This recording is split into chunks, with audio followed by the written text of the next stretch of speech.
And yesterday, Canada elected its new prime minister. In his acceptance speech, Liberal Party leader Mark Carney called the moment a crisis to the South. We didn't ask for this fight, but Canadians are always ready when someone else drops the gloves. So the Americans, they should make no mistake, in trade as in hockey, Canada will win.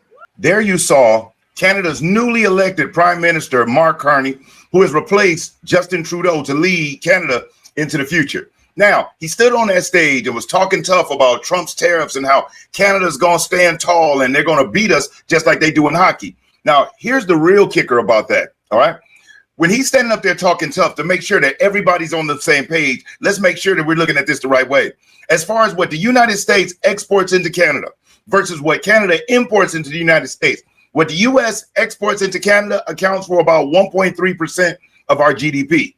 What Canada imports into the United States is worth closer to 20% of their GDP. So we got 1.3% of our GDP versus 20% roughly of their GDP being impacted by the tariffs. Now, with the tariffs that are put on, another way that it benefits America is because it allows the American businesses that create those products or provide those services to be more competitive.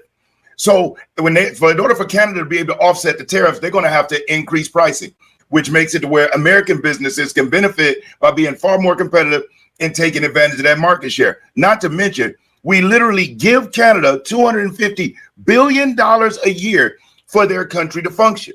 So in all President Trump was asking for, and I'm sure you're aware of this, but I'd be doing you a disservice if I didn't talk about it. This had nothing to do with trade initially. What it had to do with the fact that we had control of our southern border. And as everybody knows, the news was focused in on the southern border. The illegal immigrants coming across, entering Texas and Arizona and all those places along the southern border. Well, once we started clamping down over there, even late in the Biden administration, when they were trying to work to get reelected and started clamping down on the southern border, all the illegal immigrants and the coyotes, they just redirected everybody to come in through the northern border. And through that northern border, not only came the illegal immigrants, it also came to fentanyl. And so President Trump said, hey, listen, Justin Trudeau, do me a solid, hold down the northern border, stop the illegal immigrants from crossing, and keep fentanyl from coming over into America and killing our people. Justin Trudeau pledged $1.3 trillion to secure the border strategy. But President Trump hadn't seen enough movement on the Canadian end. Mexico sent military, they pretty much shut it down, clamped it, and we're seeing record low numbers, historically record low numbers at the southern border. But at the northern border, we still had some issues. And so this is where President Trump threatened the initial tariffs. And if you remember, he pulled back on it and said he was going to give 30 days for them to get it right. Well, Justin Trudeau wasn't acting in very good faith. And so President Trump said, okay, the tariffs are coming and they're starting on April the 2nd. And so what did Justin Trudeau do? He got real tall and threatened, said he's putting tariffs on American products. Now, remember, though, 1.3% GDP, 20% GDP. But your average person, your average voter has no idea about that. And so they get caught up in the emotion of the media and whatnot, putting everybody into panic and fear here in the United States. And there was nothing to fear. There was nothing to panic because Canada cannot withstand that type of pressure. But now we got the newly elected Prime Minister, Mark Carney, who wants to show his people that he's strong and that he's going to talk tough also. And another person that joined that conversation was the Ontario Prime Minister that you see on the screen, Doug Ford. He decided that he was going to jump in and let it be known what he will or would not accept. As a matter of fact, in this video, I'm going to show you exactly what Doug Ford, what their intentions were when they were talking really big and tough. And in the last few hours, there's been a major shift and some big news have come down the pipe. So make sure you stick with me and check out these clips. All right. Now, right now, we're going to listen to Mr. Ford as he lets us know how he feels about Trump slapping those tariffs on Ontario and what he's threatening to do. Check this out. Joining us now is Doug Ford, the premier of Canada's most populous territory, Ontario. And Premier Ford, as we mentioned, President Trump is now saying he is enacting a 50% tariff on steel and aluminum from Canada, which will go into effect tomorrow in response to your actions. What's your reaction? Well, first of all, thank you for having me on. I start every interview with saying we love Americans. I love Americans, spent 20 years of my life there. And I know Canadians love Americans and vice versa. In saying that, we will not back down. We will be relentless. I apologize to the American people. that President Trump decided to have an unprovoked attack on our country, on families, on jobs, and it's unacceptable. Let's work together. Let's get to the table if he has issues, and let's sort this out. You see the market tumbling, consumer confidence is down, and if he continues on with this, assembly plants in Michigan will shut down, and around the country, whoever makes autos, and as well as businesses, they're going to hurt. And these pensions, when the market goes down, it's going to affect people's pensions.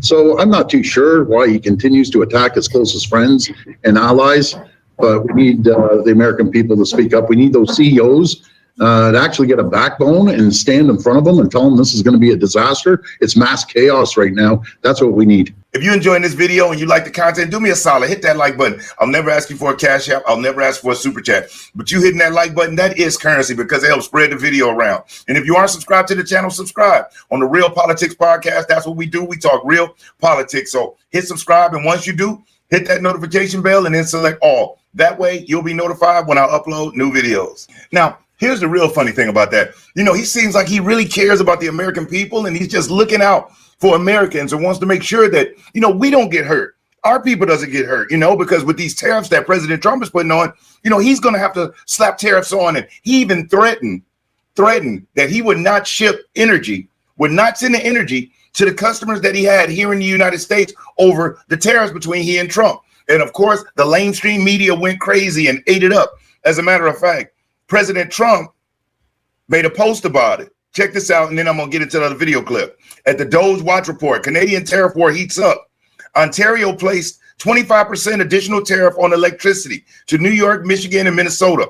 Ontario Premier, they will not back down. He says that we will not back down. Trump then increased Canada tariff 50%, declaring national emergency on electricity, on the electricity threat for those states. So for Michigan, New York, and Minnesota, he declared a national emergency threat. And let's check out this news clip. President Trump announcing additional tariffs on Canadian imports. And let's first get the reaction from the White House. And there's already a reaction from Canada as well. Peter Ducey, hello. North Lawn, to you. Bill, good morning again. And this is different than what President Trump did last week, where he tried to address concerns about tariffs by reducing some of them for a couple of weeks. This time, he is increasing the tariffs. There's a very, very long Truth Social post that just went up where he says, based on Ontario, Canada, placing a 25% tariff on electricity coming into the United States, I've instructed my Secretary of Commerce to add an additional 25% tariff on all steel and aluminum coming in. He also says, I will shortly be declaring a national emergency on electricity within the threatened area. He also says the only thing that makes sense is for Canada to become our cherished 51st state. He says that would make the tariffs all disappear.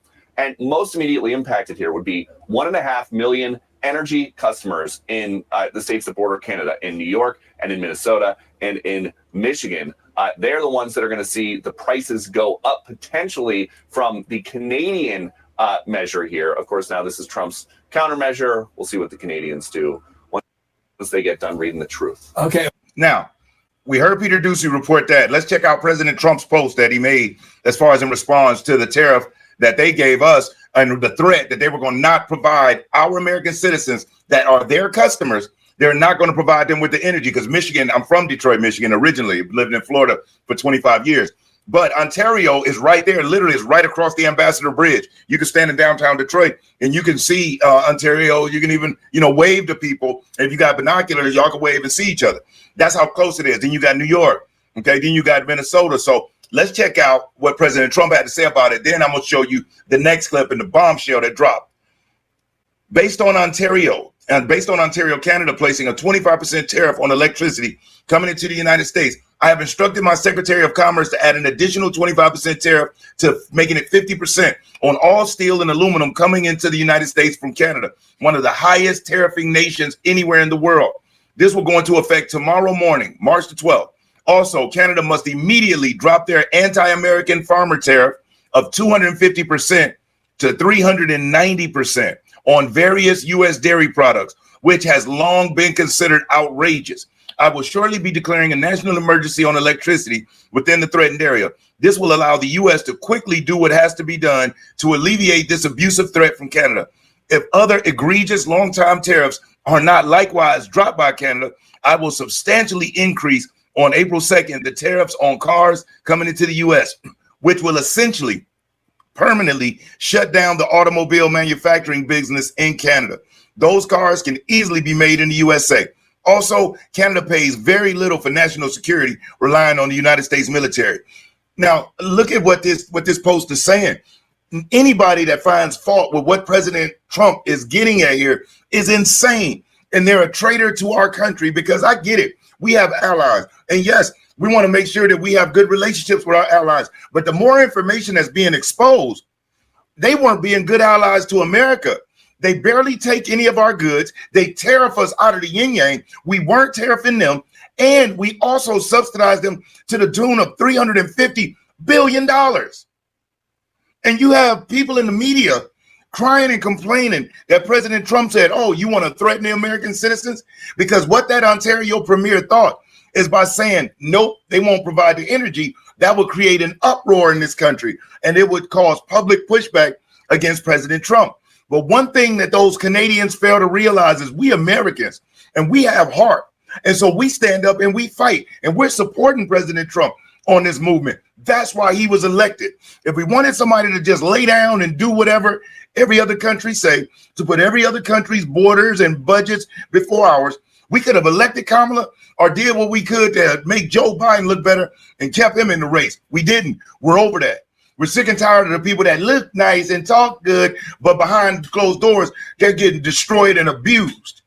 I'd rather have somebody, and it seems like majority of the country, rather have somebody that can stand tall, represent, and make sure that America is taken care of first. Then, of course, we want to make sure everybody else is good. So you heard that and from what was going on between Ontario Premier and President Trump. Well, in the last few hours, things have drastically changed. All right, let's check out this news report. To come down and immediately meet with him, meet with the whole trade administration, and discuss the future. Rather than waiting till April the 2nd, threats going back and forth, tit for tat, I've agreed to suspend temporarily, and we always have that tool in our toolkit, until we sit down over the next day or two. I'll be heading down to Washington along with Dominic LeBlanc, and we'll have a good discussion. You know, with any negotiation that we have, there's a point that both parties are heated and the temperature needs to come down. And I thought this was the right decision. They understand how serious we are about the electricity and the tariffs. And rather than going back and forth and having threats to each other, we have both agreed, let cooler heads prevail. We need to sit down and move this forward. This is a massive, massive deal. The USMCA, which the federal government will be leading the charge. I'll be sitting down with all our premiers tomorrow as well and discussing this and their issues as well. So we're going to go down there and we're going to go down there with confidence. We're going to go down there with strength. And again, hopefully we can move this forward. Yeah, so as you heard, he has bent the knee.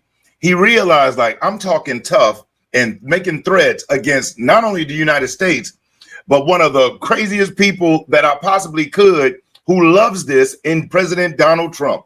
And if he thought that by making those threats and saying that he wasn't going to supply energy was going to force Trump to say, oh, no, all they did was made him dig in his heels even more, strategically figure out a solution, and then call their bluff. But on top of that, he was going to double up his promises. He called their bluff and doubled up his promises. And you saw what it did? They literally called him into an emergency meeting and said, what are y'all doing? Cut this out now. Take that threat back, be quiet, and go make peace. That's what they told him to do, and rightfully so.